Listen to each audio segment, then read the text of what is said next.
Bonjour à tous, Emmanuel pour Vintage et Fuvard.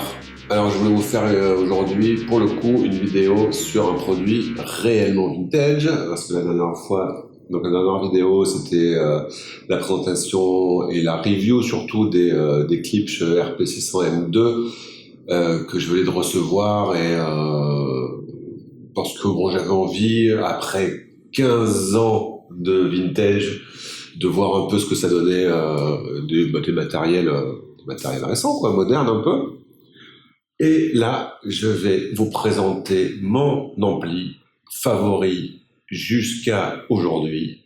C'est le Sansui AU5500. Alors, j'ai une caméra fixe. J'espère que vous le voyez correctement. Je peux te l'avancer un tout petit peu. Si c'est possible, ouais, ça a l'air pas mal ça. Ouais, là, il y a même pas de reflet, on dirait, ça a l'air plutôt pas mal ça. Donc le AU5500, donc produit à partir de 74, et je crois jusqu'en 77-78, ça je suis pas sûr, je dis peut-être n'importe quoi, celui-là est de 76. C'est l'année de ma naissance, donc voilà. Est-ce que c'est pour ça que j'ai un fait pour lui? Ça m'étonnerait. J'ai un fait pour lui parce que... Alors, attendez, je vais le présenter vite fait. Bon, c'est un 2x35, donc ce qui, pour l'époque, est plutôt puissant. Pour les codes actuels, c'est sûr que c'est pas énorme. Donc 2x35 en 8 ohms, bon, je sais pas trop ce que ça donne en 4. Parce que là, du coup, pour l'instant, il est branché sur des Sonus Faber, dont je ferai une review bientôt avec la copine de la dernière fois. Donc qui sont en 4 ohms, donc en 4 ohms, ça va faire peut-être 2x60 maxi, 2x55, 2x60. C'est un peu juste. Alors c'est peut-être pour ça qu'il va falloir que, pas forcément que je m'en sépare, mais enfin que si je veux garder les Sonus Faber, que peut-être j'opte. C'est pour ça que je commence à chercher un peu des amplis un peu plus modernes, parce que ils sont rapidement, sans forcément monter trop en prix, ils sont rapidement plus puissants. Mais ça, c'est un autre sujet. Donc pourquoi je l'aime? Parce qu'il a tout ce que ont les Sansui que j'ai eu. Je ne peux parler que des matériels que j'ai eu. J'ai eu le QR 1500, j'ai eu le j'ai le QR 4500, j'ai eu l'AU 505, j'ai écouté, parce qu'on peut dire que je l'ai eu, il est quelque part chez moi, mais c'est pas, je l'ai pas branché chez moi pour l'écouter, je l'ai pas eu comme ampli personnel. Le 551, le 331, bon, etc., etc. Et j'ai eu évidemment branché chez moi pendant des mois et des mois d'autres amplis, beaucoup de receivers, coffret bois, ça c'est mon truc. Là, c'est pour ça que je pense que le QR 4500, qui est en ce moment chez un ami qui me le recape entièrement, va sûrement remplacer cet ami fidèle pendant un petit moment, parce que je les trouve similaires. Donc, il a tout ce qu'ont les Sansui que j'ai connus, c'est-à-dire de la chaleur, beaucoup de chaleur, de la rondeur et quand même de la précision, beaucoup de dynamique. Donc c'est dynamique chaleur en principal pour moi, à mes oreilles, c'est ça. Et, bon, il faut toujours le rappeler sur des genres de vidéos comme ça, parce que on a chacun des oreilles différentes, on a chacun des pièces d'écoute différentes. Donc ce que vous entendez, vous, si vous avez eu la chance d'avoir pu l'écouter, ce sera pas forcément la même chose que moi. Donc, rondeur, dynamique et détail malgré tout, et ben, je trouve décuplé sur celui-là par rapport aux autres que je vous ai mentionnés à l'instant. C'est un excellent ampli, voilà, excellent à mon goût. Et il est très très très complet, contrairement à tous les autres, c'est le plus complet que j'ai eu en features, là, tout ce qu'on peut faire. Et en particulier, première chose qu'on peut voir, j'espère que vous voyez bien ici, c'est par exemple l'égalisation sur 80% des amplis, on a basse aiguë. Et bien là, on a basse, médium, aiguë. Alors ça peut vous paraître peu significatif, mais ne serait-ce que sur le principe en fait, Voilà, c'est un sans-suite avec un petit plus. Voilà, c'est un intégré 70s avec des petits plus. Speaker, donc off A, B, puisqu'on peut brancher deux paires d'enceintes derrière, au power, rien de spécial, la prise casque devant.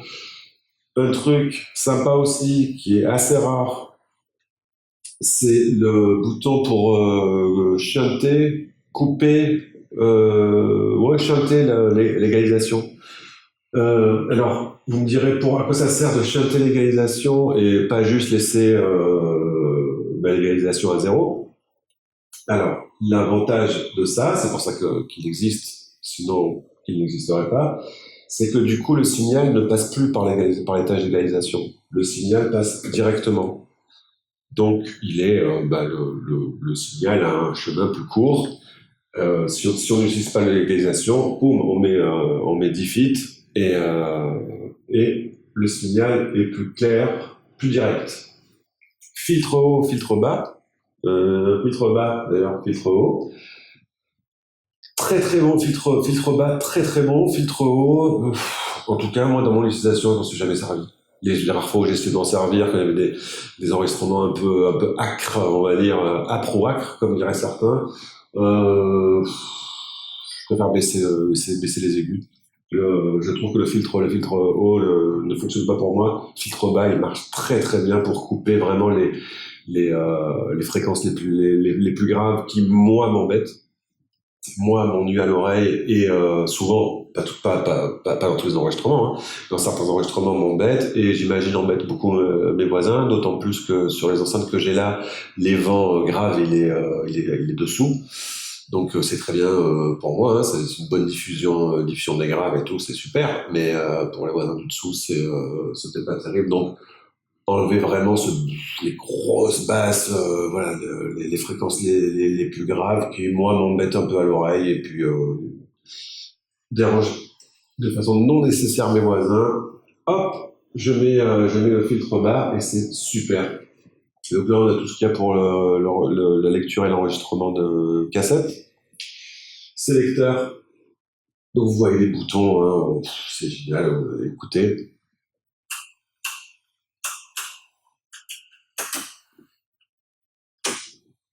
Voilà, c'est du sérieux, ça fait plaisir, il y a de la résistance, c'est costaud, c'est tout en métal, c'est très bien. Sélecteur de source, classique, Nano très classique. Un bouton de muting pour baisser de 20 dB, donc si on a besoin, j'en sais rien, moi, de répondre au téléphone rapidement, ou d'appeler quelqu'un, ou de parler, ou j'en sais rien. Si vous voulez pas baisser le volume, alors j'avoue que faire ça, c'est pareil. Sauf que là, si vous baissez vous allez devoir remettre à peu près au même niveau où vous étiez. Donc ça, c'est un peu la classe. C'est un petit peu un gadget éventuellement, mais c'est un peu la classe. C'est-à-dire, si vous avez besoin de baisser la musique d'un coup pour parler, hop, vous baissez de 20 dB, tac, vous refaites ça et ça revient au niveau initial. Et puis le petit bouton stéréo mono au cas où. Alors, je vais déplacer, je vais vous montrer l'arrière. Même si l'arrière c'est le dessus. Alors, c'est un peu compliqué. On va voir. Alors, je vais essayer de faire ça sans le faire tomber. Est-ce que vous voyez quelque chose? Oui. Pas mal d'entrées. Entrée phono avec la prise. Oh là là. Trop loin. Allez, c'est reparti. Entrée phono. Prise de terre, là, en métal, bouton qui fait style boulon, quoi, assez agréable. Tuner, aux 1, aux 2, tape, rec et enregistrement et play. Tape 2, enregistrement, play. Pre-out, main in. Donc ça veut dire que vous pouvez vous en servir, vous pouvez vous en servir comme préampli et avoir un ampli de puissance avec. D'ailleurs, ça me fait penser que je peux prendre un ampli de puissance, en fait, regarder lui, et si je veux plus de puissance, prendre un petit ampli de puissance. Deux borniers pour pour deux paires d'enceintes. Et ça, ce qui est assez sympa aussi, c'est des prises Donc c'est vraiment, qui fonctionne comme un receiver, mais c'est pas un receiver, c'est vraiment un solid state, un intégré, mais qui a trois prises où vous pouvez brancher donc des appareils qui vont s'alimenter dessus. Un qui est switch, un qui est, c'est-à-dire que si vous allumez l'ampli, le matériel va s'allumer direct. Et deux, unswitched, c'est-à-dire que c'est indépendant de l'allumage de l'ampli, vous allumez les appareils. Donc, tout en métal, c'est tout beau, c'est tout costaud, et c'est très lourd d'ailleurs. Je sais pas combien il pèse. J'aurais dû regarder les specs avant pour vous dire ça. Mais ouah, c'est une bestiole. Moi, je dirais qu'il est pas loin des 20 kilos. Voilà. Alors, est-ce que je dis des bêtises? Je verrai et je vous mettrai en commentaire ou en description le poids qu'il fait. Moi, je dirais entre 17 et 20 kilos. On verra si c'est juste mes petits bras qui exagèrent. Voilà, c'était ma présentation de l'AU 5500 qui reste à ce jour, comme je vous disais tout à l'heure, mon ampli favori, avec tout l'amour que je porte au receiver coffret bois avec le rétroéclairage, en particulier les Sansui que je trouve encore plus beau que les autres. Je reviens toujours à lui. Je, je, je, je, je change souvent, je me mets un petit QR, enfin le petit, il est mouse. Je ferai sûrement une vidéo dessus parce qu'il est magnifique cet ampli. Le QR 4500, superbe, le rétroéclairage superbe, magnifique, coffret bois, tout ça, tout ce qu'on veut. Et d'ailleurs, je dis ça, c'est le seul qui jusqu'à présent est en compétition avec lui. Voilà. Et là, il est en recapage complet chez un ami. Et voilà, je pense que c'est lui qui va finir à la place. Et lui, il va aller se reposer un peu. Hein, c'est comme les séances jachères là. Voilà, il a fait son job là pendant, ça fait quoi, ça fait 6 mois, 1 an que je l'avais ressorti. Et je vais le laisser se reposer un petit peu tranquillement. Et je vous ferai une petite vidéo sur le QR 4500, ne serait-ce que pour essayer de faire des belles images dessus, des belles photos. C'est un appareil assez incroyable visuellement et soniquement, il est plutôt très bon. Voilà, Sensualus 5500, Emmanuel pour Vintage Fever. Passez de bonnes vacances pour ceux qui sont en vacances, de bonnes journées pour ceux qui travaillent, et on se dit à très bientôt. Salut!